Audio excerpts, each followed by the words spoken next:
الا بغيتي حياتك ناجحه خاصك تعرفي شكون هو اكبر عدو ديالك. ماشي الناس وماشي الظروف، هو العجز اللي فيك والكسل اللي عايشه فيه اليوم. يا اما غادي تقتليه يا اما هو اللي غادي يقتل احلامك. ولا واجده يلا نوريك كيفاش.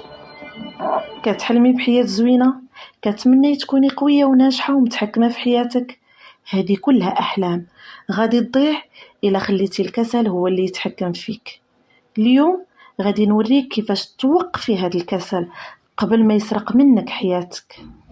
كاينه واحد الحاجه كنديروها يوميا وهي خطيره بزاف علينا، ولكن حنا ما كنحسوش بانها خطيره، وهي انك كتعيشي حياتك كامله وانت كترضي الكسل ديالك.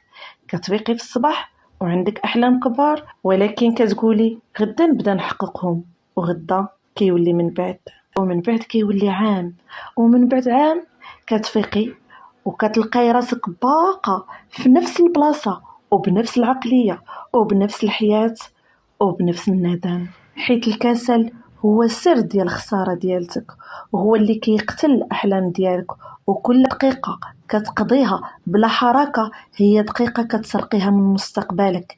حيت الكسل حبس بلا حيطان، ولكن كيحبس روحك، كيخليك تشوفي الناس اللي كانوا بحالك وسبقوك، ماشي حيت هما واعرين ولكن حيت هما بداو وانت بقيتي كتسناي الوقت المناسب. والحقيقة اللي خاصك تعرفيها هي ان هاد الوقت المناسب راه ما كاينش، كاين غير قرار انك توقفي وتقولي انا نستاهل حياة حسن من هادي. ما تخليش الكسل يقنعك بانك ضعيفة، حيت هو كيدمر الطاقة اللي كانت عندك داخل قلبك وعقلك.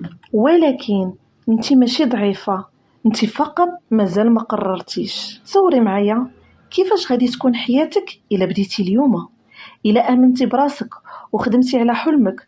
تصوري راسك من بعد عام شنو غادي تكوني؟ ودابا سولي راسك سؤال واحد فقط: واش غادي نبقى نرضي الكسل ديالي ولا غادي نرضي راسي؟ كل مرة تغلبتي على الكسل ديالك كتولي أقوى، وكل دقيقة غادي تزيدك هيبة. ما تخسريش حياتك باش ترضي الكسل ديالك. اليوم القرار ديالك، اليوم القوة ديالك. خلي الكسل يموت اليوم قبل ما يموتوا أحلامك. بداي ولو بخطوة صغيرة، حيت الحياة كتسنى القرار ديالك.